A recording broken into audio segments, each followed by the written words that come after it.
At my sister's wedding, I watched my husband Dylan slow dancing with her best friend Samantha, their bodies pressed together in a way that made my stomach drop. What I discovered in the following weeks about their secret affair would destroy everything I thought I knew about my marriage. But it was the confrontation 3 years later that would finally give me the closure I never knew I needed. The crystal champagne flute slipped from my fingers, shattering against the polished hardwood floor of the Hendricks Estate ballroom. The sound should have been lost in the wedding reception's festivities, but to me it echoed like a gunshot through my consciousness. Before we jump back in, tell us where you're tuning in from, and if this story touches you, make sure you're subscribed, because tomorrow I've saved something extra special for you. Everyone around me continued laughing, dancing, celebrating my sister Claire's perfect day, but I stood frozen in the corner, watching my world collapse in real time. There, on the dance floor, my husband Dylan Mills swayed intimately with Samantha Jack, my sister's maid of honor. But this wasn't just any dance between acquaintances at a wedding. Their bodies were pressed together like lovers, her head resting on his shoulder, his hand stroking her back in a way that spoke of familiarity, of intimacy, of secrets shared in darkness. My name is Meredith Jameson, and I'm a financial analyst who prides herself on reading between the lines, on spotting inconsistencies in data that others miss. But somehow, I had missed the most important signs of all, the ones happening in my own marriage. The band was playing At Last by Etta James, the same song Dylan and I had danced to at our own wedding 5 years ago.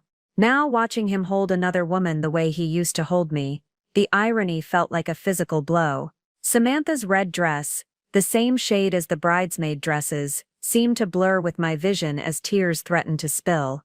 "Meredith, honey, are you all right?" I turned to find my Aunt Ruby approaching, her face creased with concern. She followed my gaze to the dance floor, and I watched her expression shift from confusion to understanding to barely concealed anger. "How long has this been going on?" she whispered, stepping closer to shield me from other guests' curious glances. "I don't know," I managed, my voice barely audible above the music. "I'm just realizing it now." But even as I said it, puzzle pieces began clicking into place with sickening clarity. The late nights Dylan claimed to be working on his construction projects, the way he'd become distant over the past 6 months, always on his phone, always finding reasons to be elsewhere, the strange perfume I'd occasionally caught on his work shirts, a floral scent that was definitely not mine. And Samantha, beautiful, vivacious Samantha, who had been Claire's best friend since college. The same Samantha who had been helping with wedding planning for the past year, often stopping by our house to discuss details with Claire. The same Samantha who Dylan had insisted on picking up when her car was in the shop last month, claiming it was just being helpful. The song ended, but Dylan and Samantha didn't immediately separate. Instead, they shared a look, intimate, knowing, completely inappropriate for a public setting. It was the look of two people who had been sharing secrets, sharing beds, sharing a life parallel to the one I thought I had. My phone buzzed in my clutch, a text from Dylan, "Getting some air outside, back in a few." I looked up at the dance floor. He was gone, so was Samantha. Without thinking, I pushed through the crowd of wedding guests, my heels clicking against the marble floor as I made my way toward the French doors leading to the estate's garden. The cool September air hit my face as I stepped outside, and I could hear voices coming from the rose garden, low, urgent whispers that made my heart race. "Can't keep doing this," Dylan's voice carried through the evening air. "Someone's going to notice." "I know," Samantha's voice was breathless, pleading. "But I can't stop. I've never felt like this before." I crept closer, using the elaborate topiary as cover. Through the shadows, I could see them standing by the fountain, Dylan's hands cupping Samantha's face, her body pressed against his. "What about Meredith?" Dylan asked, but his voice lacked conviction, as if he was asking out of obligation, rather than genuine concern. "She doesn't have to know," Samantha whispered, standing on her tiptoes to kiss him. "We can figure this out after Claire gets back from her honeymoon. I can't hurt her on her wedding day." I watched my husband, the man I'd shared a bed with for 5 years, the man who still said "I love you" every morning, kiss another woman with a passion I couldn't remember him showing me in months. The betrayal cut deeper than I thought possible, but what made it worse was the realization that this wasn't a momentary lapse in judgment. This was a full-blown affair, complete with future plans and consideration for everyone's feelings except mine. My phone buzzed again. Another text from Dylan, "Sorry, taking a work call, you know how it is." The casual lie, sent while he was literally in another woman's arms, felt like the final twist of the knife. I took a screenshot of the message, my hands trembling as I backed away from the garden. Evidence. Some analytical part of my brain was already thinking about evidence. I made it back to the reception without being seen, but everything felt different now. The fairy lights strung across the ceiling seemed too bright, the laughter too loud, the music too cheerful for a world that had just shifted on its axis. My sister Claire, radiant in her wedding dress, was glowing with happiness as she danced with her new husband Martin. She looked so beautiful, so hopeful, so completely unaware that her best friend was destroying her sister's marriage just yards away. "There you are." Claire appeared at my side, slightly breathless from dancing. "I've been looking everywhere for you. Where's Dylan?" I started, then stopped. What was I supposed to say? That her maid of honor and my husband were having an affair, that they were outside making plans for their future while pretending to care about her wedding day. "He's taking a work call," I lied, the words tasting bitter in my mouth. Claire rolled her eyes affectionately. "It's that man and his work. Come on, let's get you another drink. You look like you've seen a ghost." If only she knew. As Claire led me toward the bar, chattering excitedly about the ceremony and how perfect everything was, I caught sight of Dylan and Samantha slipping back into the reception from opposite directions. Dylan smoothed his tie and ran a hand through his hair. Samantha touched up her lipstick and adjusted her dress. They were good at this. Too good, which meant they'd had plenty of practice. The rest of the evening passed in a blur of forced smiles and automated responses. I danced with relatives, made small talk with other guests, and played the role of the happy wife while my world crumbled around me. Dylan returned to my side as if nothing had happened, slipping his arm around my waist and kissing my temple. "Sorry about that," he murmured in my ear. "Work emergency."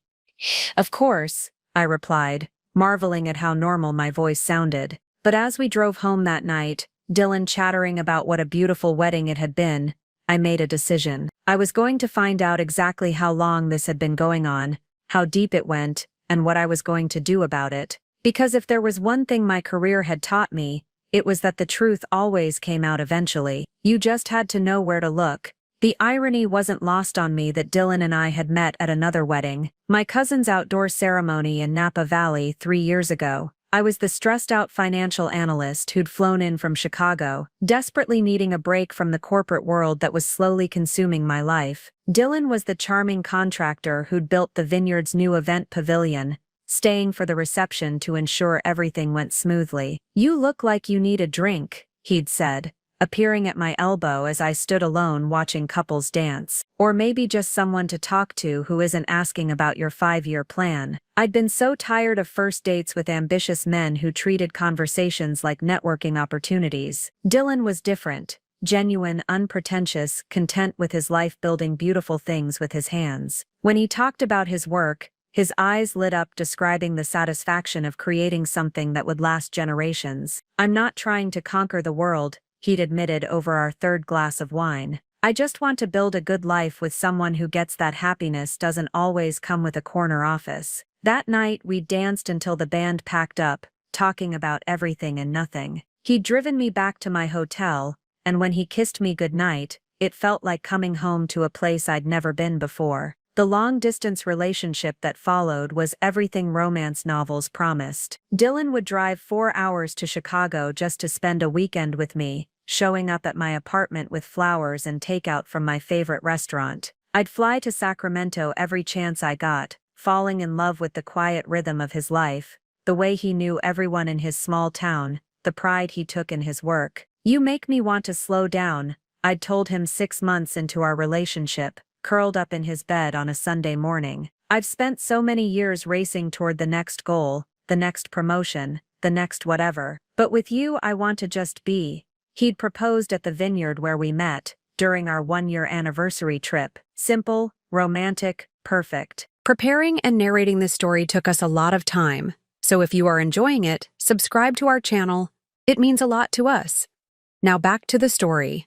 The ring was a vintage emerald, not traditional, but uniquely beautiful, just like our relationship felt. "I don't need diamonds and drama," he'd said, sliding the ring onto my finger. "I just need you." Our wedding was small, intimate, everything I'd never known I wanted. We'd exchanged vows in his hometown's historic courthouse, followed by a reception at the local community center that Dylan's construction crew had transformed into something magical. No wedding planner, no massive guest list, no stress, just our families, close friends, and the beginning of what I thought would be our forever. The early years of our marriage were golden. I'd taken a remote position with a smaller firm, allowing me to work from our house in Sacramento, while Dylan built his contracting business. We'd bought a 1920s Craftsman that needed work, spending evenings and weekends restoring it together. Dylan would handle the construction while I managed the research, permits, and budget tracking. "We make a good team," he'd say, kissing sawdust out of my hair after a long day of renovation work. Our life had a rhythm that felt sustainable, healthy. Dylan would leave for job sites at dawn,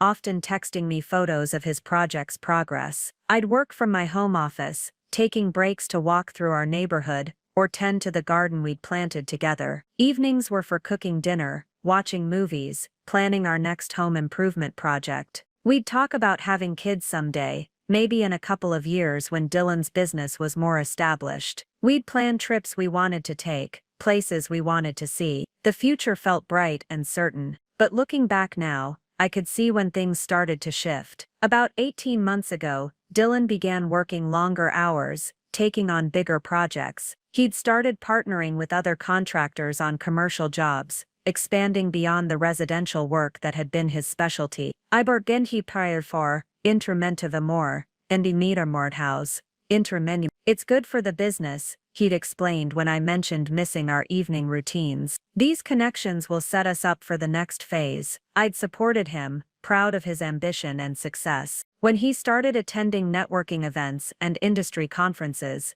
I'd encouraged him to build those relationships. When he joined the local contractors association and began volunteering for community projects, I'd admired his civic engagement. What I hadn't realized was that Claire had become involved in those same community projects. As an event coordinator for the city's tourism board, she'd been working with local businesses to revitalize the downtown area. Dylan's construction company had been selected for several of these projects, and Samantha, who ran a boutique marketing firm, had been hired to promote the revitalization efforts. The three of them had been working together for over a year. I'd met Samantha numerous times at family gatherings, always finding her charming and vivacious. She'd been incredibly supportive during Claire's engagement, helping with every aspect of wedding planning. She'd even offered to coordinate with Dylan when they needed construction work done at the venue. "It's so great that you have such a talented husband," she'd gushed to me at Claire's bridal shower. "He's been so helpful with the venue modifications. Claire's so lucky to have him in the family." At the time I'd felt proud. Now her words felt loaded with hidden meaning.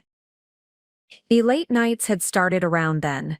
Dylan would come home exhausted, claiming the project timelines were brutal. He'd shower immediately, saying he was covered in dust and debris. He'd fall asleep quickly, often before I'd even gone to bed. Our intimacy had suffered. When I'd bring it up, Dylan would apologize and promise things would get better after the current project wrapped up. But there was always another project, another deadline, another reason why he was too tired or too stressed. "I'm building something for us," he'd say, when I'd express frustration. "This is temporary, Meredith. I'm doing this for our future." I'd believed him, because I wanted to believe him, because the alternative, that my steady, faithful husband was capable of deception, seemed impossible. The man who'd proposed with a simple emerald ring because he didn't believe in drama had been living a double life for months, possibly longer. The man who'd once driven 4 hours just to spend a weekend with me had been spending those same hours with another woman. As I replayed every late night, every missed dinner, every time he'd been too tired to talk about our day, I realized I'd been living with a stranger who wore my husband's face. The morning after Claire's wedding, I woke up to Dylan making breakfast in our kitchen, humming the same song he'd been dancing to with Samantha just hours before. The smell of coffee and bacon filled the air, and for a moment, I almost forgot what I'd witnessed. This was our Sunday routine, Dylan cooking while I read the newspaper, both of us moving around each other in the comfortable choreography of a long marriage. "Good morning, beautiful," he said, not looking up from the stove. "How's your head? You seemed a little off last night." "I'm fine," I replied, studying his face for any sign of guilt or nervousness. There was none. He looked exactly like the man I'd married, relaxed, content, completely at ease. "Claire looked stunning, didn't she?" he continued, plating the eggs. "And Martin seems like a solid guy. I'm happy for them." The casual mention of my sister made my stomach twist. "What did you think of the reception?" "Perfect," Dylan said, without hesitation. "Great band, beautiful venue. Though I barely saw you after dinner, you seemed to disappear for a while." He was fishing, I realized. "Wie's Curran," I realized, testing to see if I'd noticed his absence. The Dylan I'd married would have been concerned about losing track of me at a family event. This Dylan was managing information. "I was mingling," I said carefully. "You know how it is at these things." "Of course." He set a plate in front of me and kissed the top of my head. "I love watching you with your family. You light up around them." 3 years ago, that comment would have made me melt.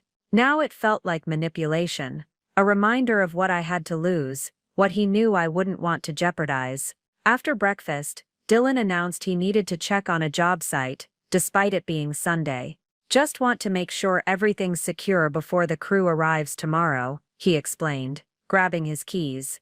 "I'll be back in a couple hours." The moment his truck pulled out of the driveway, I found myself doing something I'd never imagined, searching my own home for evidence of my husband's affair. I started with his office, carefully going through papers and files, looking for anything that might connect him to Samantha beyond their professional relationship. His desk was meticulously organized, just as it always had been: construction contracts, permit applications, vendor invoices, everything exactly where it should be. But tucked inside a folder labeled Community Projects, I found something that made my blood run cold. A handwritten note on expensive stationery. "DC, thank you for everything. You've made this so much easier, can't wait to celebrate when it's all finished. Sis." The handwriting was feminine, elegant. The kind of note that could be interpreted as purely professional, if discovered accidentally. But I knew better. This wasn't about construction projects. I photographed the note and carefully returned it to its exact position. Then I moved to Dylan's dresser, feeling like an intruder in my own bedroom. His clothes were neatly folded, his cologne bottles arranged precisely. Everything normal, everything as it should be. But in the very back of his sock drawer, I found a small jewelry box I'd never seen before. Inside was a delicate gold bracelet with a small infinity symbol charm. It was beautiful, expensive, and definitely not something Dylan had ever given me. My hands shook as I held it. Was this for Samantha? Had he already bought her gifts? The thought of Dylan carefully selecting jewelry for another woman, hiding it in our bedroom, made me feel physically ill. I returned the bracelet to its hiding place and continued my search. His phone was with him, his laptop password protected. But I remembered Dylan's habit of writing down important passwords in a small notebook he kept in his nightstand. Sure enough, there it was, along with his laptop password. The computer revealed nothing obviously incriminating. His email contained work correspondence, project updates, and the usual spam.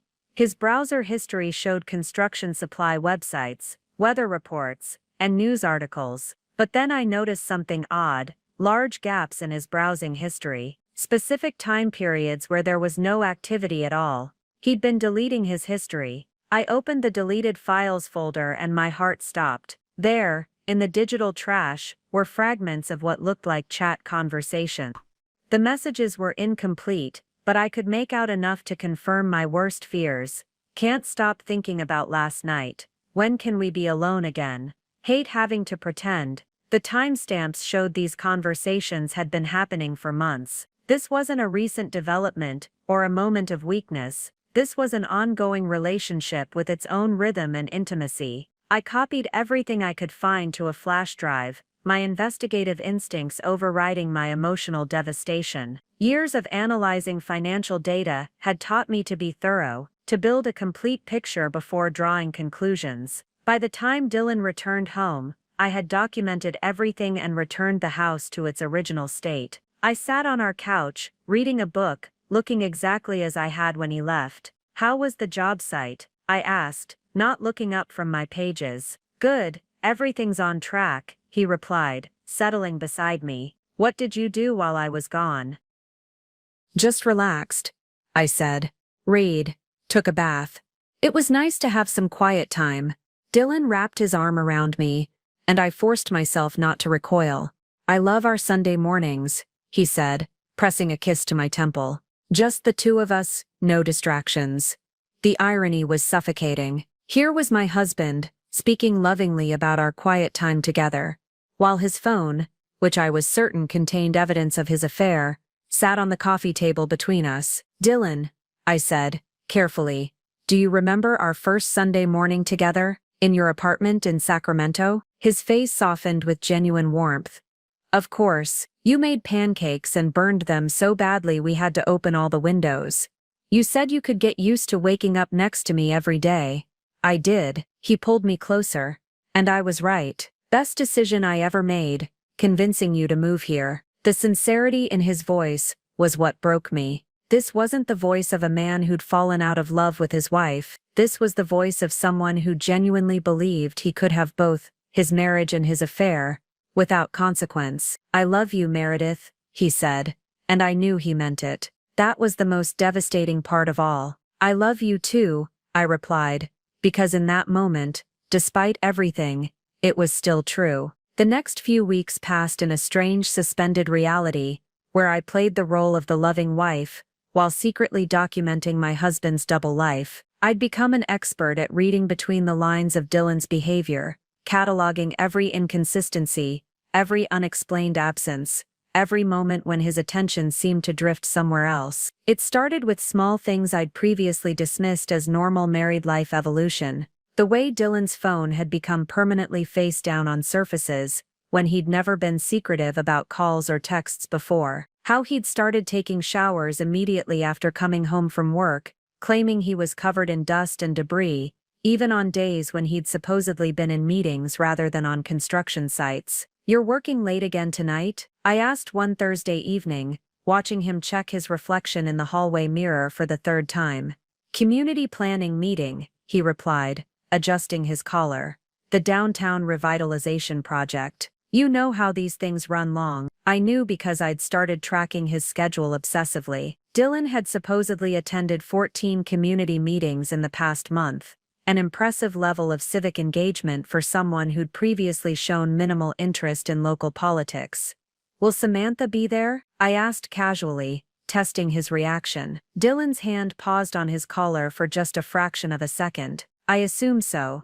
She's coordinating the marketing aspects of the project. She seems really dedicated to helping Claire with wedding planning too. It's nice that she's so involved." "Yeah, she's thorough," Dylan said, his voice carefully neutral. "Very professional." After he left, I did what had become my new Thursday night routine. I drove to the community center, where the meetings were supposedly held. The parking lot was empty except for a maintenance truck. No meeting, no Dylan, no Samantha. I'd started keeping a detailed log of his lies, cross-referencing his claimed locations with reality. Out of the past month's 14 meetings, only 3 had actually taken place. The rest were fabrications, elaborate cover stories for wherever he was really spending his time. The realization that Dylan had become a pathological liar was almost worse than the affair itself. This wasn't a man who'd made a mistake and was struggling with guilt. This was someone who'd constructed an entire alternate reality to accommodate his deception.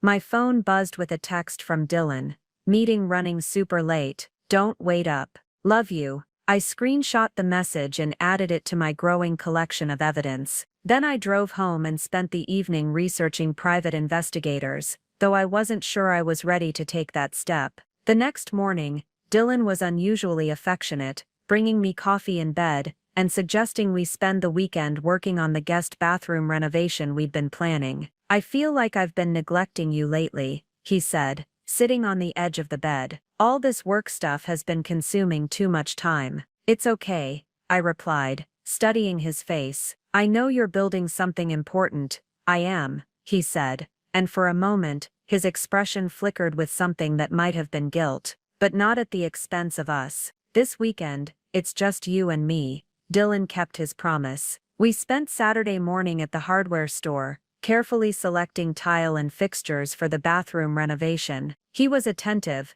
asking for my opinion on every decision, making jokes about my inability to visualize how different tile patterns would look. "Remember when we first bought this house?" he said, as we loaded supplies into his truck. "You were so worried about taking on a fixer-upper." "I was terrified," I admitted. "I'd never even hung a picture frame before meeting you. And now look at you. You can spot a load-bearing wall from across the room." It was true. Over the years, Dylan had taught me about construction, about the bones of houses, and how to envision their potential. I'd learned to read blueprints, to understand the logic of plumbing and electrical systems. In teaching me these skills, he'd also unknowingly taught me how to be methodical, how to look for structural weaknesses that weren't immediately visible. Skills I was now using to deconstruct our marriage. Saturday afternoon, we worked side by side demolishing the old bathroom tile. Dylan was patient with my inexperience,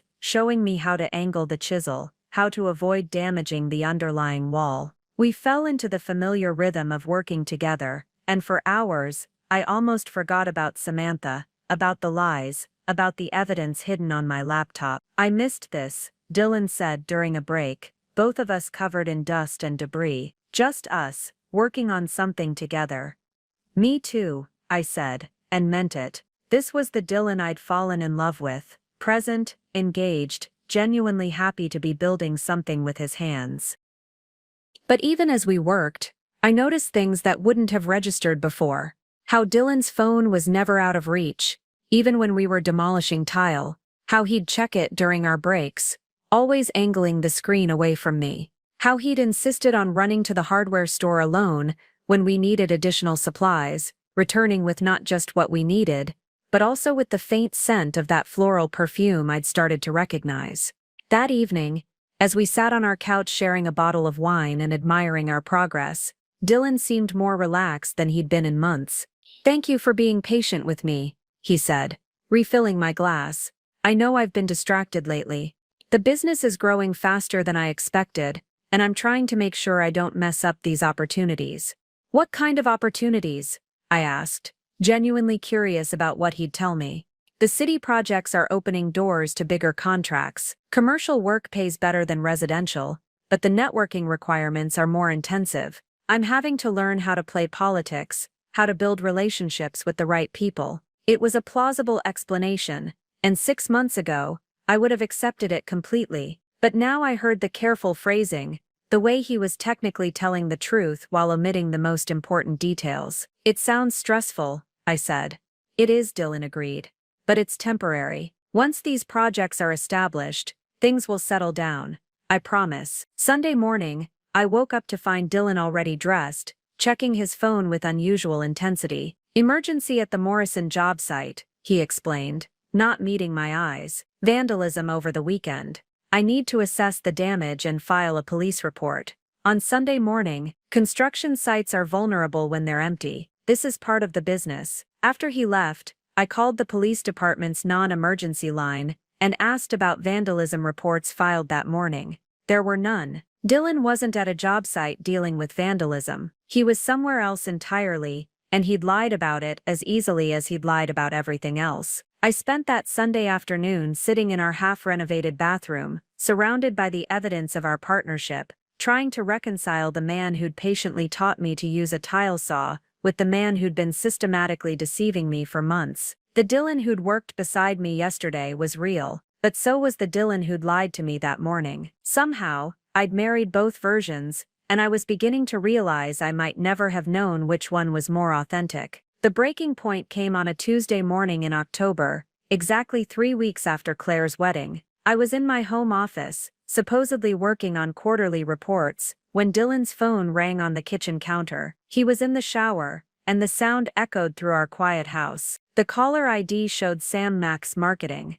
I stared at the phone, my heart pounding. This could be innocent, a work call about one of their projects. But the phone kept ringing, insistent, and something in my gut told me this wasn't about construction timelines or permit applications. When the ringing stopped, I heard the shower turn off. Dylan emerged from the bathroom, towel around his waist, water still dripping from his hair. "Did my phone ring?" he asked, reaching for it immediately. "I think so," I said, watching his face as he checked the missed call. His expression didn't change, but I caught the slight tensing of his shoulders. "Work call, I'll call back later." But 5 minutes later, as Dylan was getting dressed, the phone rang again. Same caller ID. This time Dylan answered it immediately. "Hey, what's up?" His voice was casual, but he moved toward the window, turning away from me. "Yeah, I can talk for a minute." I couldn't hear Samantha's voice, but I could hear Dylan's responses, careful and measured in a way that suggested he was choosing his words deliberately.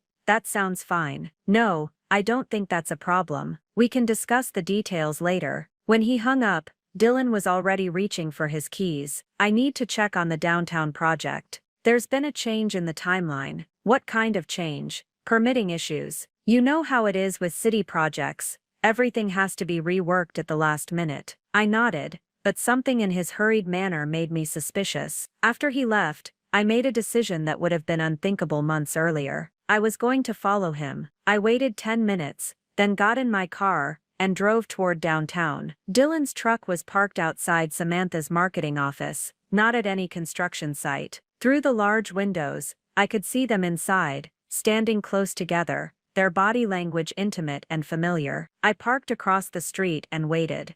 20 minutes later, they emerged together, Dylan's hand briefly touching the small of Samantha's back, as they walked to their respective cars. They drove in convoy to a small cafe on the outskirts of town, somewhere they were unlikely to run into anyone they knew. I followed at a distance, my hands shaking on the steering wheel. This was really happening. My husband was meeting another woman, and I was about to confirm everything I'd been dreading. The cafe was nearly empty at 10 a.m. on a Tuesday. Dylan and Samantha chose a corner booth, sitting on the same side, rather than across from each other. Even from my car in the parking lot, I could see the intimacy between them, the way Dylan's arm rested along the back of the booth, how Samantha leaned into him as they talked. I sat in my car for 30 minutes, watching them through the cafe windows. They weren't discussing business. This was a couple having a private conversation, comfortable with each other in a way that spoke of months of shared secrets. When they finally left,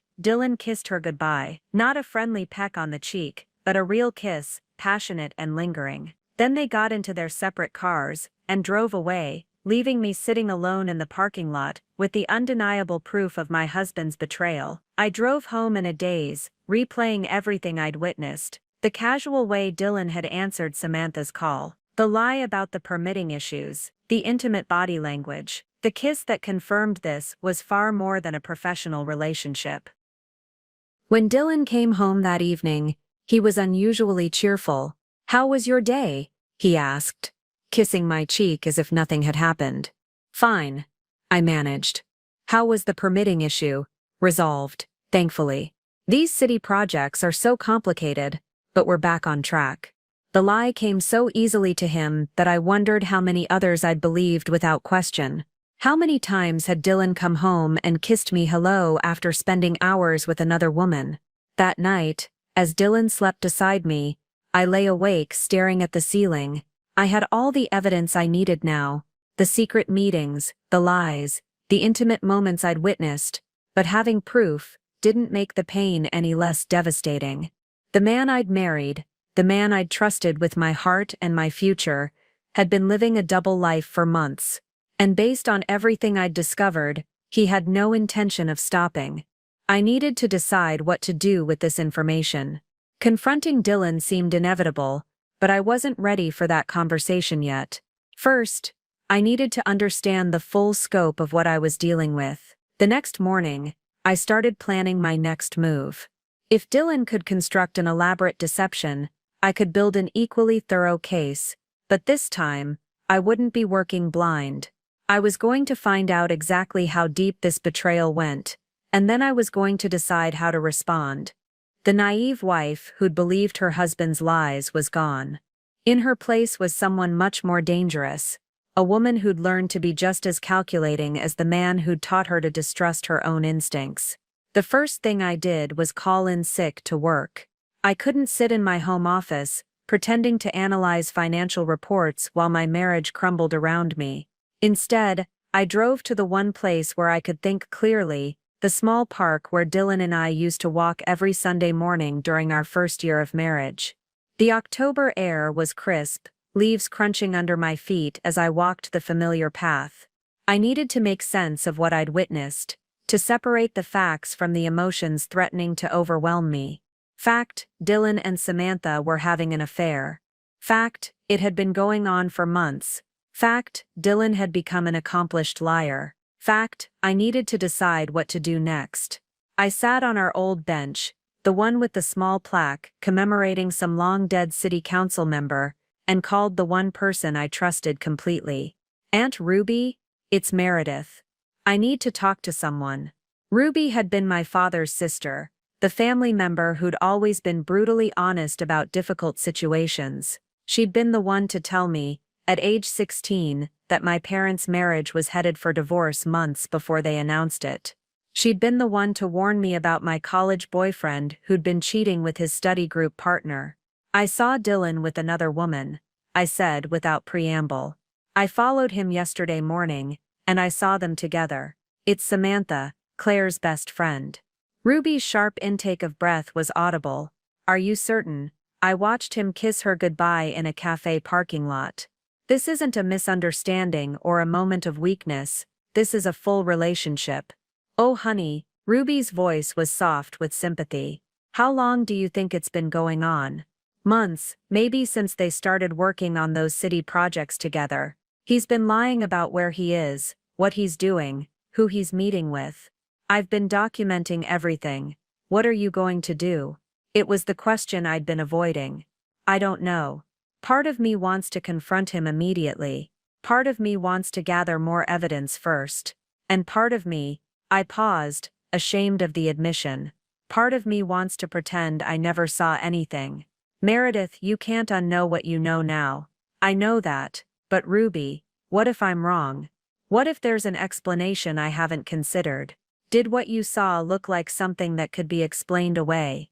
I closed my eyes, remembering the intimacy between Dylan and Samantha, the comfortable way they'd sat together, the passion in their goodbye kiss. No, it didn't.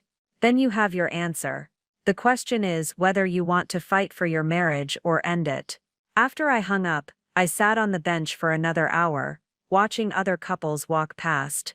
An elderly pair moved slowly, the woman's hand tucked into her husband's arm, a young couple with a toddler, both parents laughing as their child chased falling leaves. Normal couples, presumably faithful couples, living the life I'd thought I had. When I finally drove home, Dylan's truck was in the driveway.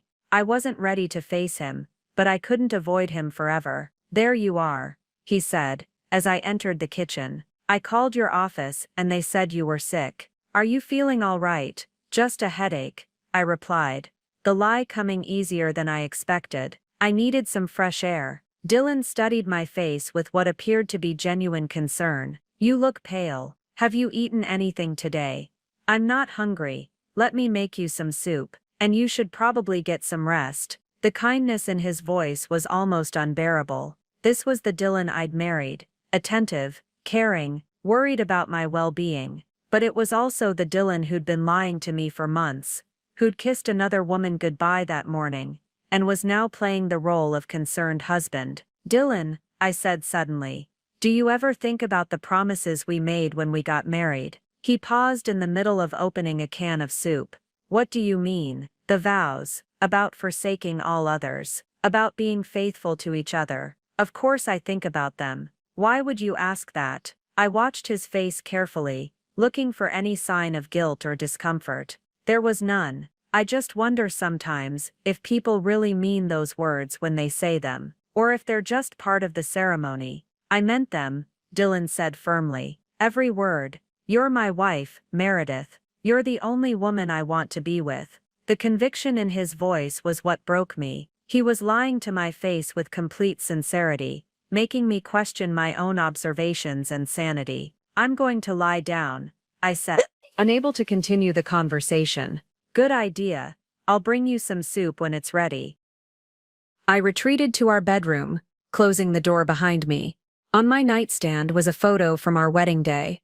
Dylan and me laughing at something his best man had said during the reception. We looked so happy, so certain of our future together. I picked up the photo and studied Dylan's face, trying to reconcile the man who'd looked at me with such love and devotion with the man who'd been systematically deceiving me for months. When had he changed? When had the faithful husband become someone capable of living a double life? Or had he always been capable of this level of deception, and I'd just been too trusting to see it?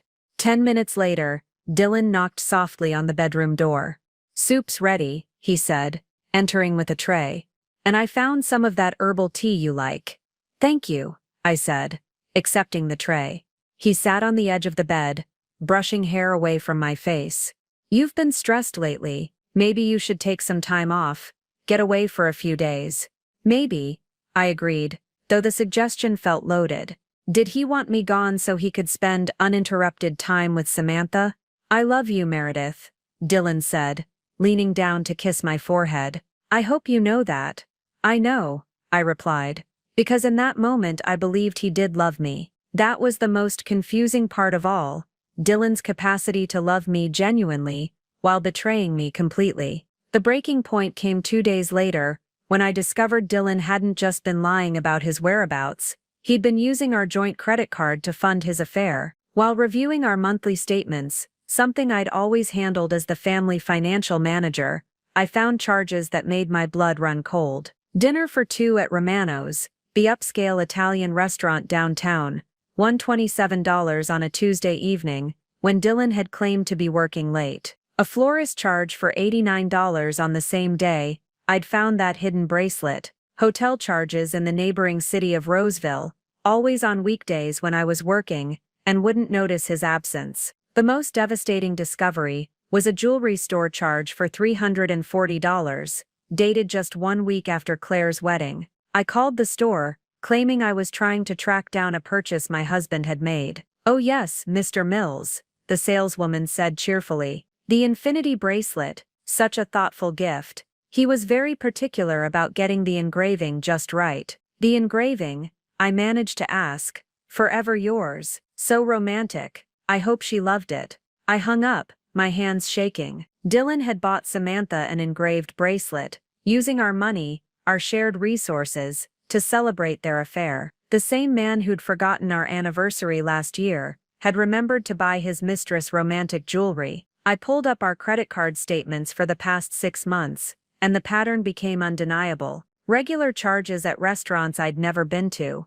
hotels I'd never stayed in, gifts I'd never received. Dylan had been financing an entire parallel relationship with our shared funds. The financial betrayal felt almost worse than the emotional one. I'd trusted Dylan with our money, our future, our financial security. Every romantic dinner he'd bought Samantha, every hotel room they'd shared, every gift he'd given her, it had all been funded by the life we'd built together. I calculated the total over $2,800 in just 6 months. Money that should have gone toward our house renovations, our future, our shared dreams. Instead, it had been spent on creating memories with another woman. That afternoon, I drove to our bank and opened a separate checking account, transferring half of our savings into it. If Dylan was going to use our joint resources for his affair, I needed to protect myself financially. The bank manager, Mrs. Chen, had known us since we'd first moved to town. She'd processed our mortgage application,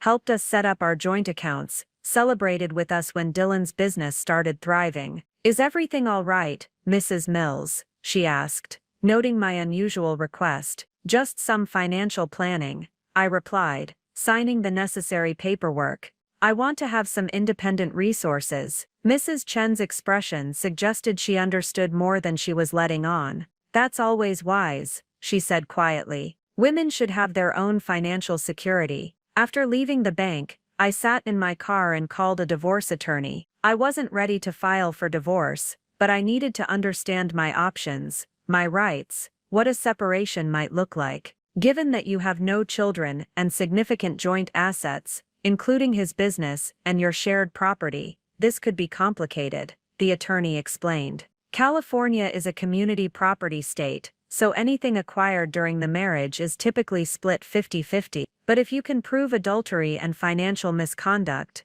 that might influence the division of assets. What counts as financial misconduct? Using marital funds for an extramarital affair, the hotel charges, gifts, restaurant bills. If you can prove those were related to his infidelity, the court might award you a larger share of the marital assets to compensate for his misuse of community property. I made an appointment for the following week, knowing I needed to understand all my options before making any decisions. That evening, Dylan came home with flowers, a mixed bouquet from the grocery store, nothing elaborate or expensive. The same flowers he'd been bringing home randomly for months, gestures I'd interpreted as romantic thoughtfulness. "What's the occasion?" I asked, accepting the bouquet. "No occasion. Just wanted to remind you how much you mean to me." Now I wondered if the flowers were guilt gifts, peace offerings after he'd spent time with Samantha. Had he been bringing me grocery store flowers while buying her engraved jewelry? "How was your day?" he asked, settling beside me on the couch. "Fine. Caught up on some paperwork." "Good. I worry about you working so much from home. You should get out more, maybe meet some friends for lunch." The suggestion stung. Dylan was encouraging me to develop an independent social life while he conducted his affair.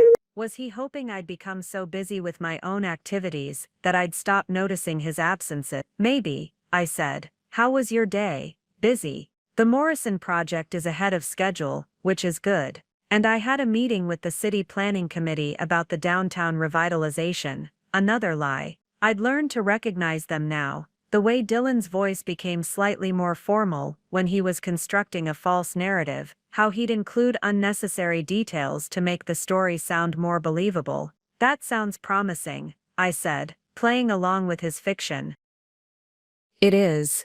This project could really establish the business for the next phase of growth."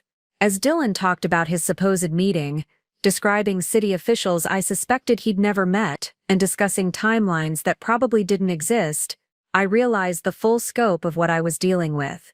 This wasn't just a man who'd made a mistake or fallen for someone else. This was someone who'd constructed an elaborate alternate reality, complete with fictional work obligations and imaginary civic commitments.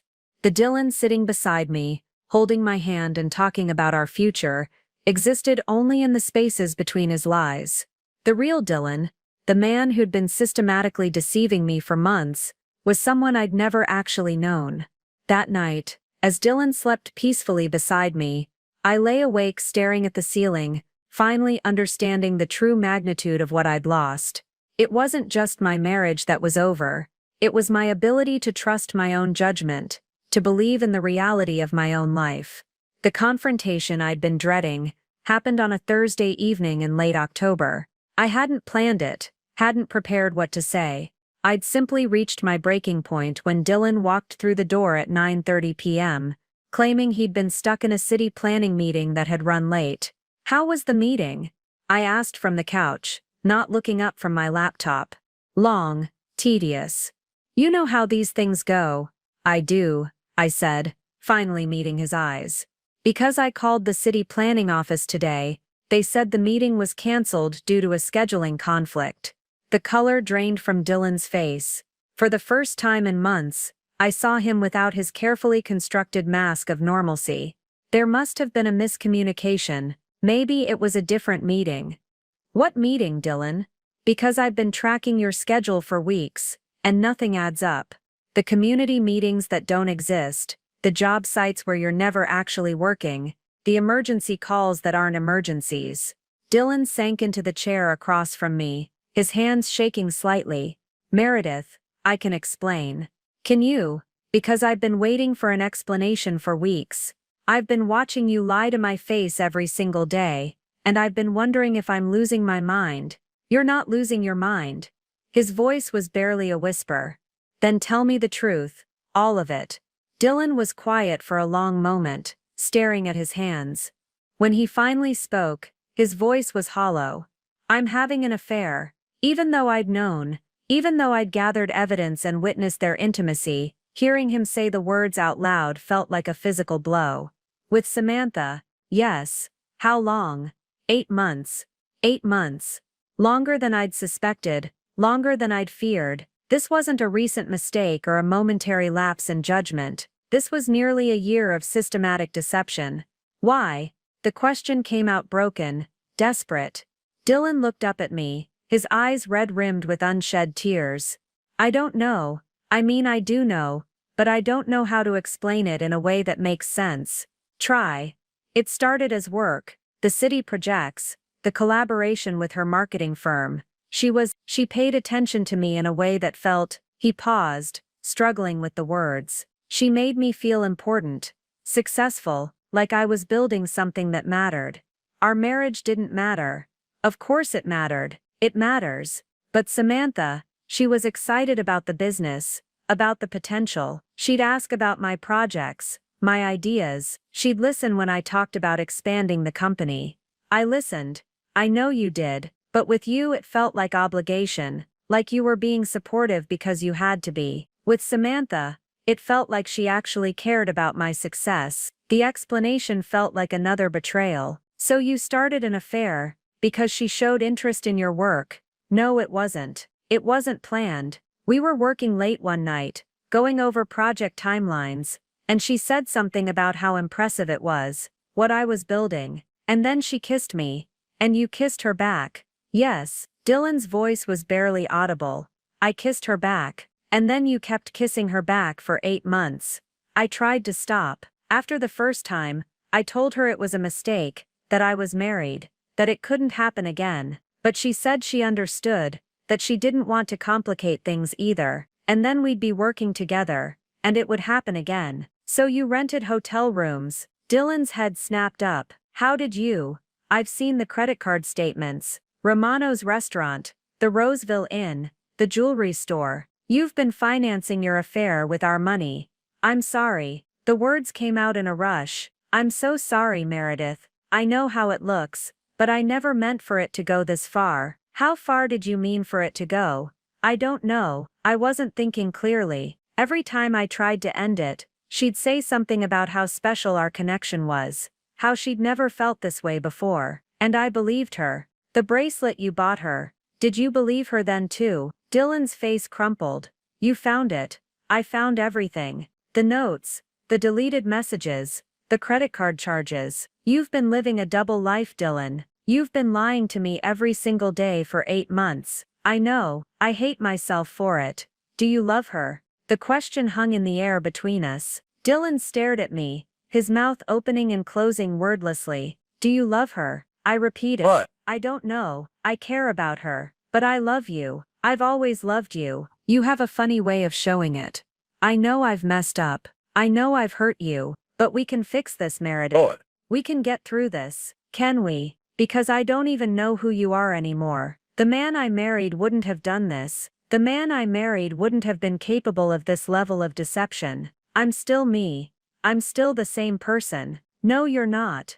The Dylan I married was honest. He was loyal. He was someone I could trust with my life, my heart, my future. You're not that person. Dylan stood up, moving toward me. Please don't say that. I made mistakes, terrible mistakes, but I'm still your husband. I still want to be your husband. While you're also Samantha's lover. I'll end it. I'll end it tomorrow. I'll never see her again. Will you, or will you just get better at hiding it? I'll end it, Meredith. I promise you. I'll do whatever it takes to fix this. I looked at the man I'd married, the man I'd trusted completely, and realized I didn't believe a word he was saying. Not because he was lying, though he might have been, but because I no longer had the ability to trust him.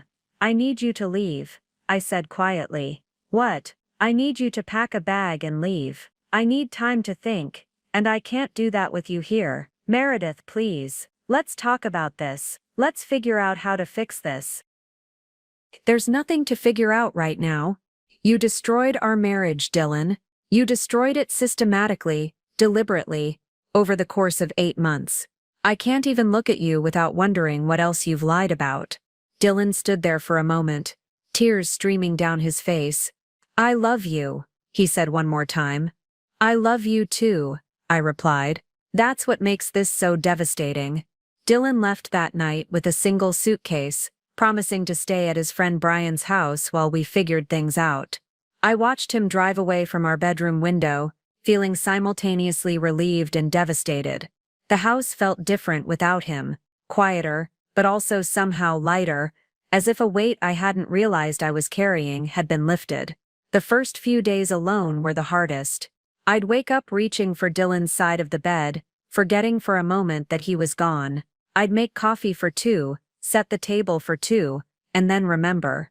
The silence was deafening, but it was also honest.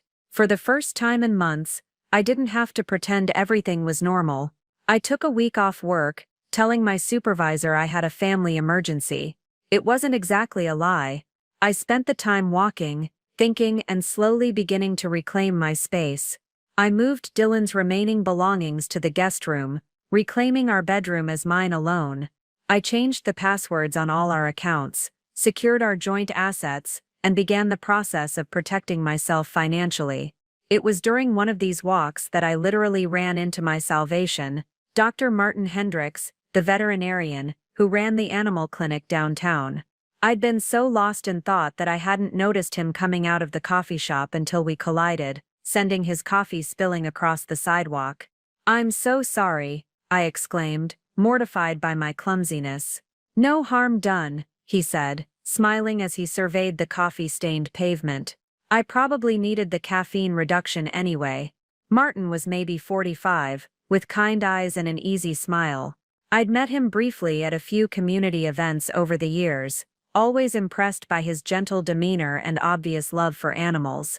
He was also recently divorced, according to the small-town gossip network, though I'd never paid much attention to those details before.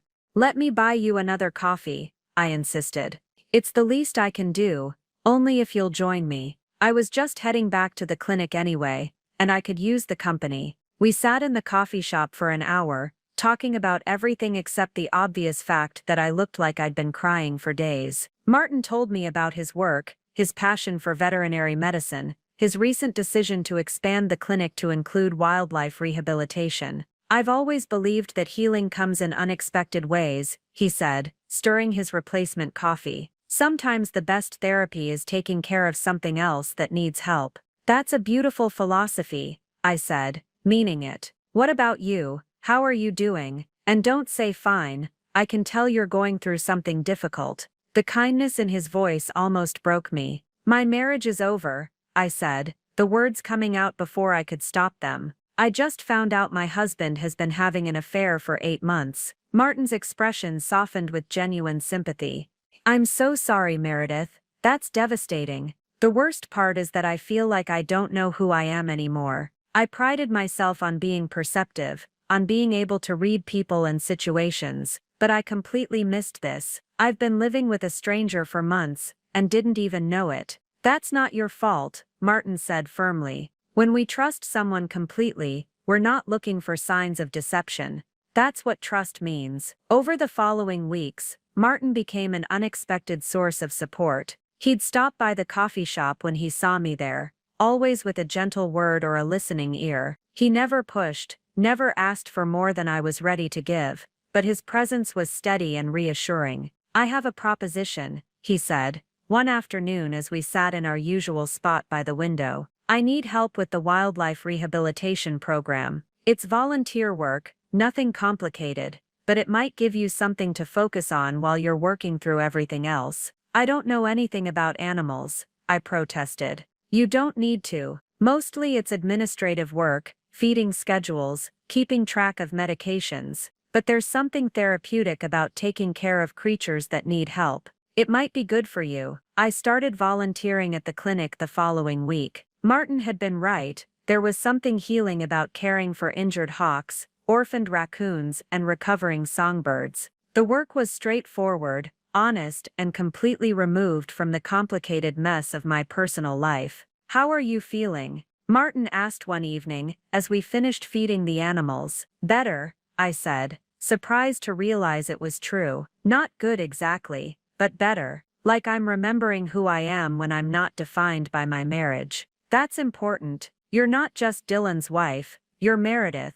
You have your own strengths, your own value, your own life to live. It was the first time in months that someone had seen me as an individual, rather than half of a couple. Martin's respect for my independence, his recognition of my worth outside of my relationship, began to rebuild something in me that Dylan's betrayal had damaged. Thank you, I said quietly, for giving me a place to heal. Thank you for letting me help. Sometimes the healer needs healing too. As I drove home that night, I realized something had shifted. The devastating pain of Dylan's betrayal was still there, but it was no longer the only thing I felt. For the first time since discovering the affair, I felt a flicker of hope for the future, not the future I'd planned with Dylan, but a different future, one where I could be whole again. The woman who'd been shattered by her husband's lies was slowly being replaced by someone stronger, someone who understood that her worth wasn't determined by another person's ability to love her faithfully.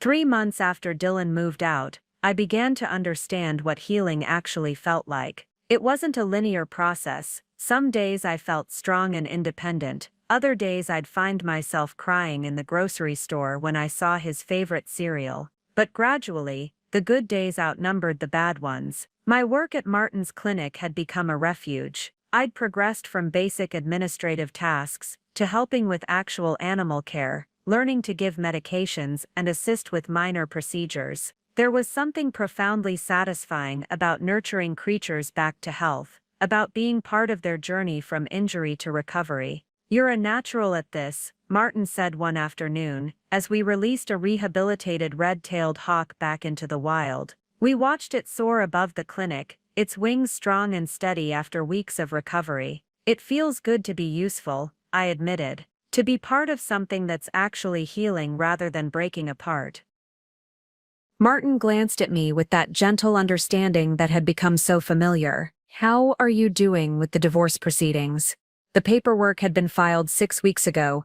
Dylan had been devastated when I'd served him with the papers, begging for another chance, promising he'd ended things with Samantha permanently. But I'd learned to distinguish between his words and his actions, and I no longer believed promises could repair what had been broken. It's moving forward, I said. My attorney says it should be finalized within the next few months.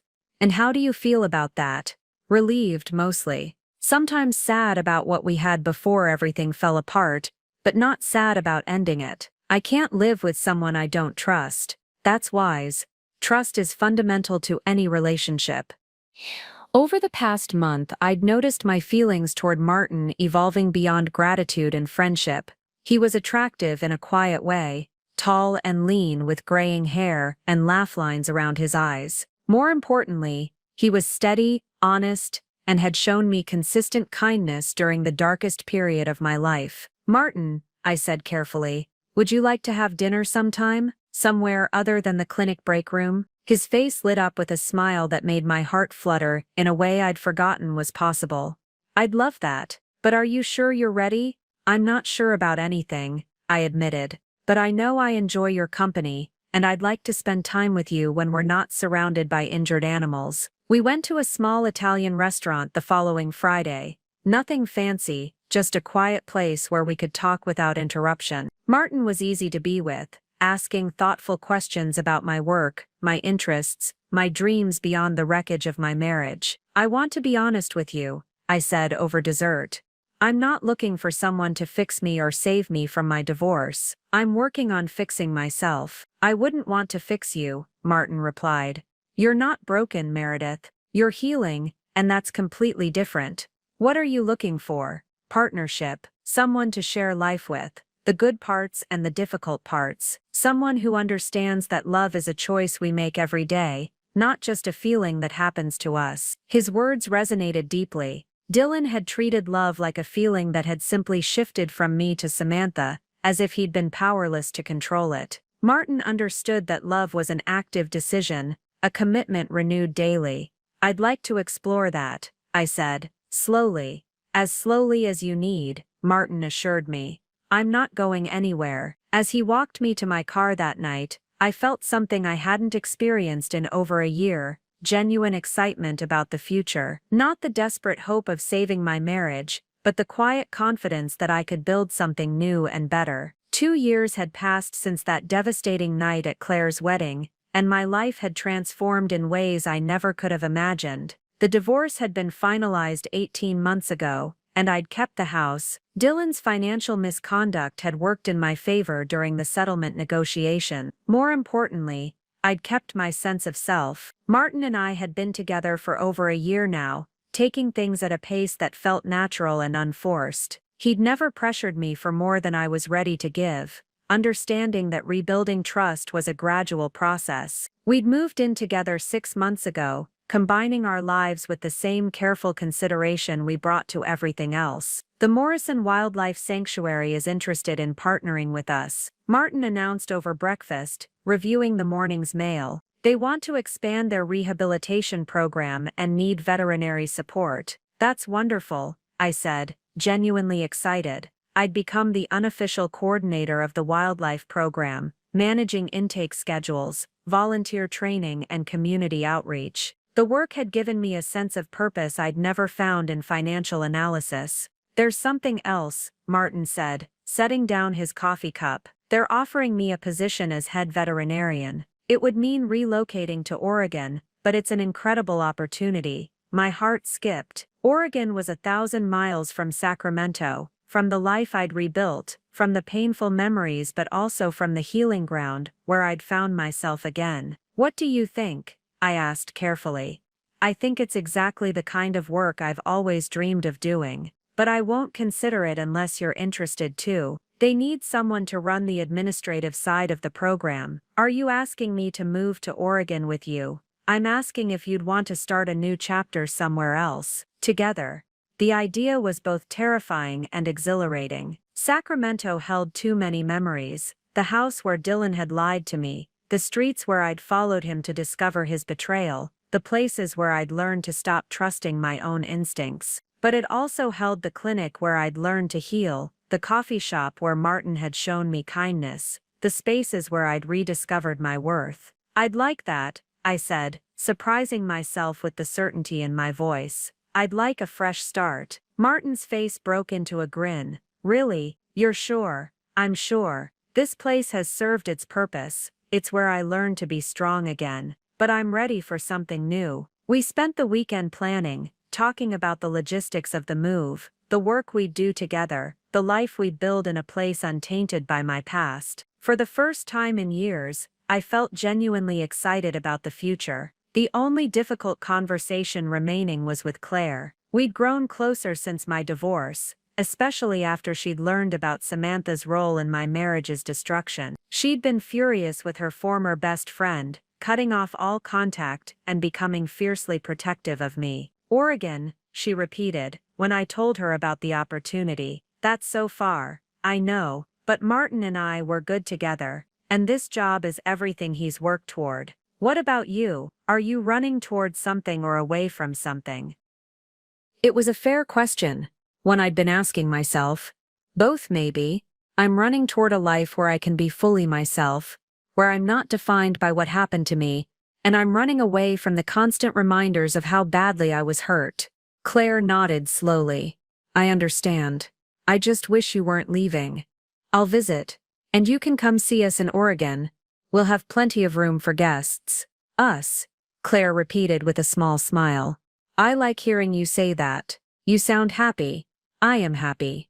Not the desperate, clinging happiness I thought I had with Dylan, but something steadier, something real. That evening, Martin and I walked through our neighborhood one last time before calling the sanctuary to accept their offer. The streets looked different now, not like the scene of my greatest betrayal, but like the place where I'd learned to trust again, to love again, to believe in my own worth again. Any regrets? Martin asked, as we stood outside the coffee shop where we'd first really talked. About leaving. No. About everything that led us here? I paused, considering. I wouldn't choose to go through that pain again, but I can't regret it entirely. It taught me what I really need in a partner. And what's that? someone who chooses me, every day. Someone who sees love as a commitment, not just a feeling. Martin took my hand. I choose you, Meredith, every day. As we walked home together, I felt the last pieces of my old life settling into place. The woman who'd been shattered by betrayal was gone, replaced by someone who understood her own strength, her own worth, her own capacity for love. We'd been in Oregon for 8 months, settling into our new life at the Morrison Wildlife Sanctuary, with a contentment I'd never thought possible. Our work was meaningful, our relationship was solid, and I'd begun to feel like the painful chapter of my marriage to Dylan was truly closed. That illusion was shattered on a crisp November morning when my phone rang while I was feeding the recovering owls. Meredith? The voice was familiar, though I hadn't heard it in over 2 years. It's Ruby. I need to talk to you about something important. My aunt's tone was serious, formal in a way that made my stomach clench. What's wrong? Is it Mom? No. Your mother's fine. It's about Dylan and Samantha. The names hit me like a physical blow. I'd worked so hard to build a life where those names had no power over me, where the betrayal was just history rather than an open wound. What about them? I asked, moving away from the aviary so the birds wouldn't be disturbed by my conversation. Samantha's been calling me. She's been trying to reach you for weeks, but your number's changed and you're not on social media anymore. Good. I don't want to hear from her. Meredith, honey, I think you need to hear this. She says Dylan's been lying about everything, not just to you but to her too. She says the affair wasn't what you thought it was. I felt that familiar sensation of the ground shifting beneath me, the same disorientation I'd experienced when I'd first discovered Dylan's betrayal. What do you mean? She wants to meet with you. She says there are things about Dylan, about what really happened, that you need to know. Ruby, I don't care what she has to say. She slept with my husband for 8 months. She helped him lie to me, helped him destroy my marriage. There's nothing she could tell me that would change any of that. She says Dylan told her you two were already separated, that you were having an affair with someone else, and had asked for a divorce. The words hung in the air between us. I'd suspected Dylan of being a liar, but this level of deception was beyond what I'd imagined. That's impossible. He was living with me, sleeping in our bed, talking about our future right up until I confronted him. That's what she's saying now. She claims she only found out the truth after you two split up, when she tried to move in with Dylan, and he kept making excuses about why she couldn't. Why would she tell me this now? What does she want? I don't know, honey, but she sounded desperate. She said she's been carrying this guilt for 2 years, and she needs to make things right. After I hung up, I sat in the sanctuary's office, staring at the wall of certificates and awards that represented Martin's life's work. He found me there an hour later, immediately sensing something was wrong. What happened? He asked, settling into the chair across from my desk. I told him about Ruby's call, about Samantha's claims, about the possibility that Dylan's manipulation had been even more extensive than I'd realized. Do you want to hear what she has to say? Martin asked when I finished. I don't know. Part of me wants to leave the past in the past. We've built something good here, and I don't want to let Dylan's lies poison it. But part of you needs to know the truth. Yes, I admitted. I hate that I still need answers, but I do. I need to understand what really happened, how deep his deception went. Martin was quiet for a moment, studying my face. If you decide to meet with her, I'll support you, but I need you to know that whatever you learn, it doesn't change us. It doesn't change the fact that Dylan chose to lie to you, chose to betray your trust. What if she's telling the truth? What if she didn't know he was lying to both of us? Then she was a victim too. But that doesn't erase the damage that was done to you. That evening, I called Ruby back and got Samantha's number. I stared at it for an hour before finally dialing. Meredith. Samantha's voice was smaller than I remembered, uncertain and shaky. Thank you for calling. I wasn't sure you would. I almost didn't. What do you want, Samantha? I want to tell you the truth. About Dylan. About what he told me. About how he manipulated both of us. You have 1 hour, I said. There's a coffee shop called The Grind in downtown Sacramento. Tomorrow at 2 o'clock. I'll be there. And Meredith, I'm sorry. I know that doesn't fix anything, but I'm truly sorry." I hung up before she could say anything else. Martin found me sitting on our porch, staring at the Oregon mountains that had become my refuge. "Are you okay?" he asked, settling beside me. "I'm flying back to Sacramento tomorrow. I need to hear what she has to say. Do you want me to come with you?"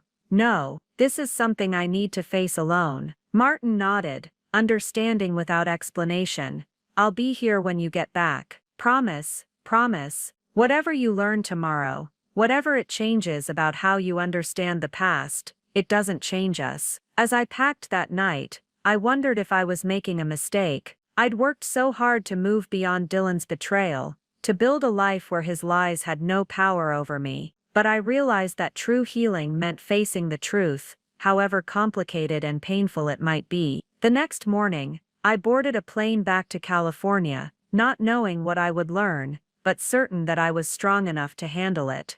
The grind looked exactly the same as it had 3 years ago: exposed brick walls, mismatched furniture, and the perpetual smell of coffee and pastries. I arrived early, choosing a corner table where I could see the entrance and have a clear escape route if needed. My hands were steady as I ordered my usual latte, but my heart was racing.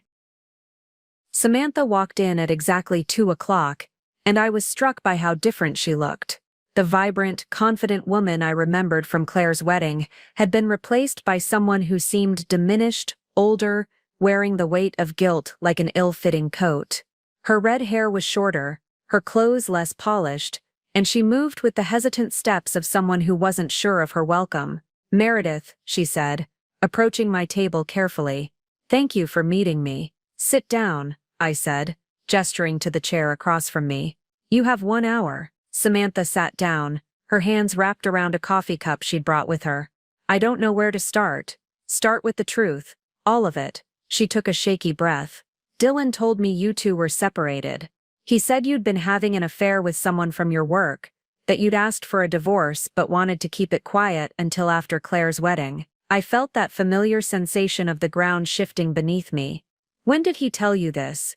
The first time anything happened between us. We'd been working late on the downtown project, and there was this moment of tension between us. When I pulled away and said I couldn't do this because he was married, he told me about your supposed affair. "And you believed him?" "I wanted to believe him," Samantha admitted, her voice barely above a whisper. "I'd been attracted to him for months, and he was telling me exactly what I wanted to hear. He showed me text messages on his phone that he said were from you, discussing the divorce timeline." Text messages, screenshots of conversations where you were supposedly discussing logistics with a lawyer, talking about how you wanted to handle the property division. He said you'd agreed to maintain the appearance of a happy marriage until after Claire's wedding, to avoid drama. The sophistication of Dylan's deception was staggering. He hadn't just lied to both of us, he'd created false evidence to support his lies. "How long did you believe this?" I asked. "Until after your confrontation with him. When he moved out of your house, I expected him to ask me to move in with him, but he kept making excuses, said he needed time to process the divorce, that he wanted to wait until things were more settled. So you pushed him about it."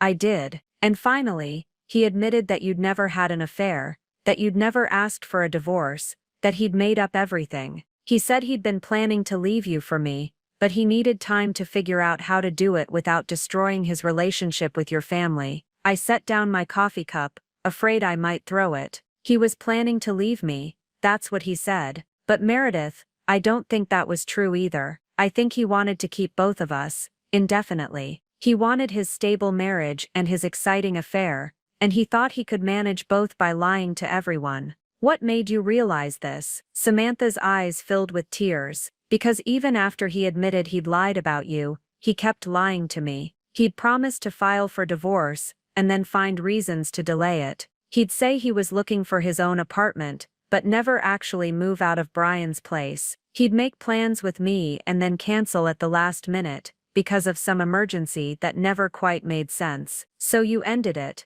"I tried to, multiple times, but Dylan is very good at making people believe what he wants them to believe. He'd apologize, he'd promise to change, he'd tell me exactly what I needed to hear to give him another chance. How long did this go on? Until about 6 months ago, I finally realized that Dylan wasn't capable of honesty. Not with me, not with you, not with anyone. He's a compulsive liar, Meredith. He lies even when the truth would be easier. I processed this information, feeling a complex mix of emotions. Part of me felt vindicated. I hadn't been paranoid or oversensitive. Dylan's deception had been even worse than I'd imagined. But part of me also felt a strange sort of sympathy for Samantha, who'd been manipulated just as thoroughly as I had. "Why are you telling me this now?" I asked. "Because I've been carrying this guilt for 2 years, and I can't do it anymore. I destroyed your marriage based on lies Dylan told me, and I need you to know that I never would have pursued him if I'd known the truth." "But you did pursue him, even after you knew he was lying." "Yes," Samantha said, her voice breaking.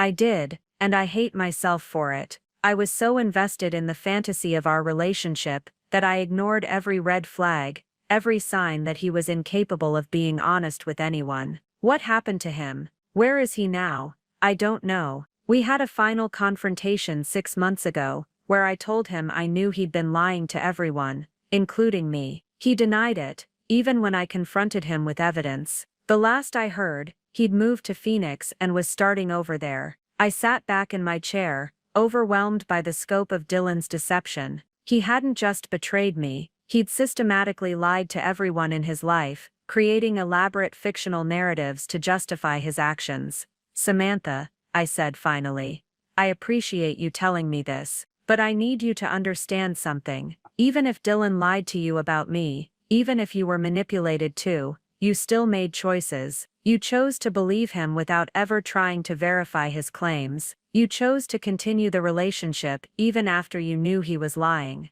"I know," she whispered. "I know I'm not innocent in this. I don't forgive you," I said, surprised by the clarity I felt. "I understand that you were lied to, but that doesn't erase the damage that was done. You helped destroy my marriage, and I can't forgive that." Samantha nodded, tears streaming down her face. "I understand. I just needed you to know the truth." As I walked out of the coffee shop, I felt an unexpected sense of closure. The full scope of Dylan's betrayal was finally clear, and somehow, that made it easier to bear. I hadn't been naive or blind, I'd been systematically deceived by someone who was skilled at deception. But more importantly, I realized that Dylan's lies no longer had power over me. I was no longer the broken woman who'd been shattered by his betrayal. I was someone who'd survived, who'd healed, who'd built something better. The truth hadn't set me free, I'd already done that for myself, but it had given me the final piece of understanding I needed to close this chapter of my life permanently. I was walking to my rental car when I saw him.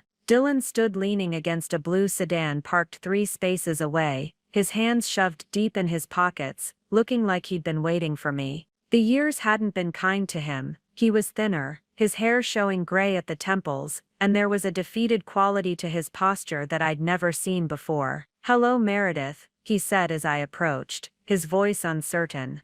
"Dylan." I stopped walking, keeping several feet of distance between us. "What are you doing here?" "Samantha told me she was meeting with you," I thought. "I hoped maybe we could talk." "We don't have anything to talk about." "Please." He stepped toward me, and I instinctively stepped back. 5 minutes. That's all I'm asking. I studied his face. This man who'd once been my husband, who'd shared my bed and my dreams and my trust. He looked smaller somehow, diminished by the weight of his own deceptions. 5 minutes, I agreed. Right here, in public. Dylan nodded, running a hand through his hair in the nervous gesture I remembered so well. "I know what Samantha told you, about the lies, about how I manipulated both of you." "Do you?" "Because I'm not sure you're capable of understanding the scope of what you did. I understand that I destroyed everything good in my life. I understand that I hurt you in ways I can never repair. Then why are you here, Dylan? What do you want?" He was quiet for a long moment, staring at the ground. I wanted to explain, not to excuse what I did, but to help you understand why. I don't need to understand why. I need to move forward with my life. I know you've moved on. I know about the veterinarian in Oregon. I'm happy for you, Meredith. I really am. The casual mention of Martin, of the life I'd built away from here, made me feel exposed and vulnerable. How do you know about Martin? Small town. Word gets around. The point is, I'm glad you found someone who can give you what I couldn't. What you couldn't, or what you chose not to. Dylan's head snapped up, his eyes meeting mine for the first time. What I chose not to. You're right. I had everything I needed with you, and I threw it away because I was selfish and cowardly. Cowardly? I was afraid of being ordinary. Our marriage was good, stable, real, but it wasn't exciting anymore. It didn't make me feel special or important. Samantha made me feel like I was this successful, desirable man who was building something significant. So you destroyed our marriage for an ego boost. I destroyed our marriage because I was too immature to appreciate what I had. I thought I could have both, the stability of our relationship and the excitement of something new. I thought I was smart enough to manage both without anyone getting hurt. And when it became clear that wasn't possible, I kept lying. To you, to her, to myself. I told myself that if I could just find the right way to handle it, everyone could end up happy. I convinced myself that you were better off without me, that Samantha needed me more than you did. Did you ever love me, Dylan? Or was our entire marriage just another lie? His face crumpled, and for a moment I saw the man I'd married. Vulnerable, emotional, human. I loved you more than I've ever loved anyone. That's what makes this so unforgivable. I had real love, genuine love, and I threw it away for something that was just fantasy. If you loved me, how could you lie to me every single day for 8 months? Because I'm a coward, he said simply. I was terrified of losing you, but I was also terrified of giving up Samantha. So I kept lying, thinking I could postpone the choice indefinitely. And now? Now I understand that I lost both of you. Samantha ended things permanently 6 months ago. She said she couldn't trust me, couldn't build a life with someone who lied as easily as breathing. She was right. She was. And you were right to divorce me. I'm not the man you married, Meredith. I don't know when I stopped being him, but somewhere along the way, I became someone I don't recognize.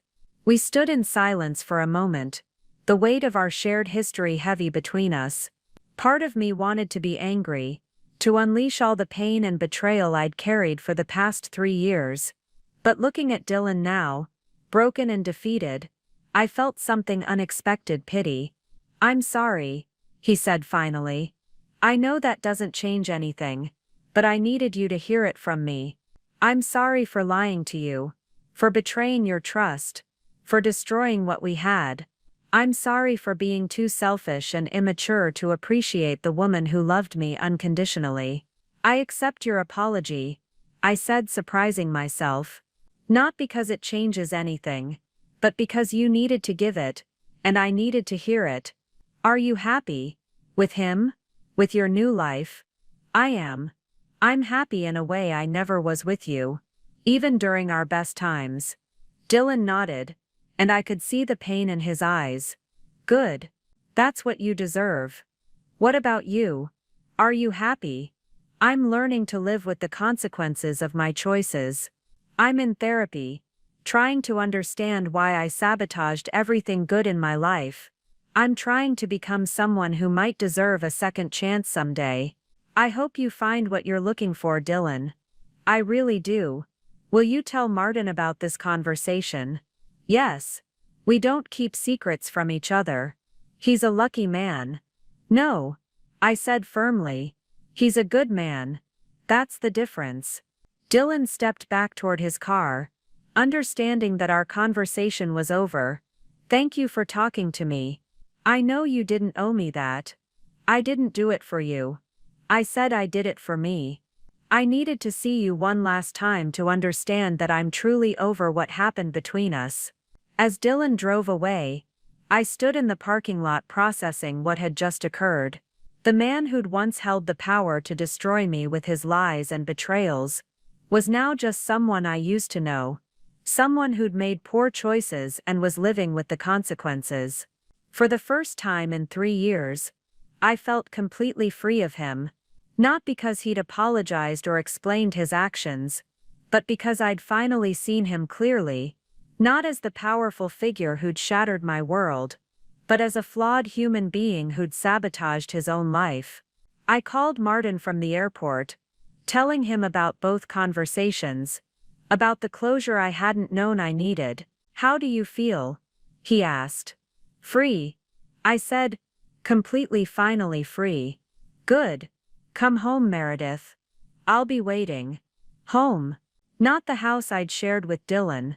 Not the city where I'd been betrayed and broken. But Oregon, where I'd learned to trust again. To love again. To believe in my own worth again. As the plane lifted off, I looked down at Sacramento growing smaller below me, and I knew I'd never need to return again. That chapter of my life was finally completely closed. The flight back to Oregon gave me time to process everything that had happened. As I watched the landscape change from California's Central Valley to the dense forests of the Pacific Northwest, I felt a profound sense of completion. The questions that had haunted me for 3 years finally had answers, and more importantly, I'd discovered that the answers no longer mattered. Martin was waiting for me at the Portland airport, his familiar smile warming me from across the terminal. When he wrapped his arms around me, I felt the last pieces of tension leave my body. "How was it?" he asked, as we drove through the Oregon countryside toward the sanctuary. "Illuminating," I said, telling him about Samantha's revelations and my unexpected encounter with Dylan. I learned that his deception was even worse than I thought, but somehow that made it easier to bear. How so? Because it proved that I wasn't naive or blind. I was dealing with someone who was pathologically dishonest, someone who created elaborate fictional narratives to justify his behavior. No one could have seen through that level of systematic deception. Martin reached over and squeezed my hand. "You were always strong, Meredith. You just needed to remember that. I know that now, but more importantly, I know that what happened to me doesn't define who I am. I'm not the woman who was betrayed and broken. I'm the woman who survived, who rebuilt, who learned to trust again." When we arrived at the sanctuary, I was surprised to find the staff had prepared a small welcome back gathering. There were flowers, homemade cookies, and a banner reading "Welcome Home, Meredith," hanging across the rehabilitation center. "We missed you," said Sarah, our volunteer coordinator. "The owls have been asking for you." It was a silly joke, but it made me smile. This place, these people, this work, they had become my foundation, my purpose, my joy. The life I'd built here was real in a way my marriage to Dylan had never been. That evening, Martin and I sat on our porch, watching the sunset paint the mountains in shades of gold and purple. The peace I felt was profound and complete. "I have something I want to ask you," Martin said, pulling a small velvet box from his pocket. My heart stopped. "Martin, I know this might seem like poor timing, given everything that's happened this week, but seeing you handle those conversations with such grace and strength just reinforced what I already knew. I want to spend the rest of my life with you." He opened the box to reveal a simple solitaire diamond, elegant and timeless. "I'm not asking you to forget your past or pretend it didn't happen. I'm asking you to choose our future. Will you marry me, Meredith?" The tears came before I could stop them, but they were tears of joy, of gratitude, of overwhelming love for this man who had shown me what a real partnership looked like. "Yes," I whispered. "Yes, I'll marry you." As Martin slipped the ring onto my finger, I thought about the difference between this moment and Dylan's proposal years ago. Dylan had proposed with flowery speeches about forever and destiny. Martin simply offered me a choice, our future together. "I have a confession," I said, admiring the ring. "I've been thinking about this for months, not marriage specifically, but the idea of making a formal commitment to you, to us. What stopped you from bringing it up?" "I was afraid my baggage from the divorce would poison it. I was afraid I'd never be able to trust completely again. And now I know the difference between someone who chooses to love me and someone who just says they do." Dylan said he loved me while systematically betraying me. You show me you love me through your actions, your consistency, your honesty. Martin pulled me closer. I do love you, not the broken version of you I met 3 years ago, and not some idealized version of who you might become. I love exactly who you are right now, scars and all. I love you too, and I want to build something with you that's completely ours, not shadowed by my past. Then let's start planning. What kind of wedding do you want? I thought about it for a moment. Small, intimate, maybe here at the sanctuary, surrounded by the work we do together, and the people we care about. No big reception, no elaborate ceremony. No, I want something real, something that reflects who we actually are, rather than who we think we should be. Martin smiled. I love that idea. The animals we've helped can be our witnesses. As we talked about our future, the wedding, the work we'd do together, the life we'd build, I felt a contentment I'd never experienced before. This wasn't the desperate happiness of my marriage to Dylan, built on fantasy and the fear of being alone. This was something steady, sustainable, real. Martin, I said, as we prepared for bed, I want you to know something. What happened with Dylan, what I learned this week, it doesn't change us, it doesn't make me love you more or less, it just confirms what I already knew, which is, that I chose well this time, that I learned to recognize the difference between love and manipulation, between commitment and convenience. You did choose well, Martin agreed, kissing me goodnight. We both did. As I drifted off to sleep that night, my engagement ring catching the moonlight, I thought about the journey that had brought me here. The pain of Dylan's betrayal had been devastating, but it had also been instructive. It had taught me to value honesty over charm, consistency over passion, genuine partnership over romantic fantasy. I was no longer the woman who'd been shattered at Claire's wedding. I was someone stronger, wiser, more discerning. Someone who understood that love wasn't something that happened to you, but something you chose to build with someone who chose to build it with you. The past was finally completely behind me. The future stretched ahead, full of possibility and promise. 6 months later, I stood in the main rehabilitation center of the Morrison Wildlife Sanctuary, surrounded by the people who had become my chosen family. The space had been transformed with simple white flowers and greenery, creating an intimate setting that perfectly reflected who Martin and I had become together. Claire had flown in from Sacramento, bringing with her a quiet pride in how far I'd traveled from the broken woman she'd comforted 3 years ago. She served as my maid of honor, her presence a bridge between my old life and my new one. You look radiant, she whispered as we prepared for the ceremony. Not just happy, but settled, like you finally know who you are. I do know who I am, I replied, adjusting the simple white dress I'd chosen. Nothing like the elaborate gown from my first wedding. I'm someone who learned the difference between being loved and being valued. The ceremony was everything I'd wanted it to be. Authentic, meaningful, and completely our own. Martin stood at the front of the room in a simple gray suit, his eyes never leaving mine as I walked toward him. There was no dramatic processional, no elaborate vows, just two people who had chosen each other making a public commitment to continue choosing each other. Meredith and Martin, the officiant, began, have asked to speak their own vows to each other. Martin went first, his voice steady and sure. Meredith, I promise to choose you every day, in the easy times and the difficult ones. I promise to be honest with you, to trust you with my fears and my dreams, and to build a life with you that's based on reality rather than fantasy. When it was my turn, I looked into his eyes and saw my future, not the desperate hope of my first marriage, but the quiet certainty of a partnership built on genuine foundation. Martin, I promise to trust you with my heart, knowing that you've earned that trust through your actions. I promise to be your partner in all things, to support your dreams while maintaining my own, and to remember that love is something we create together, not something that happens to us. As we exchanged rings, I felt a profound sense of peace. This ceremony wasn't about starting over, it was about continuing forward, carrying the wisdom I'd gained from my past, while embracing the future we were creating together. By the power vested in me by the state of Oregon, the officiant concluded, I now pronounce you husband and wife. Martin's kiss was gentle, reverent, full of promise. As our small gathering cheered, I felt the last pieces of my old life settle into their proper place, not forgotten, but transformed into something that made me stronger, rather than something that held me back. Later, as we celebrated with a simple dinner under the stars, I reflected on the journey that had brought me here. The woman who'd been shattered by betrayal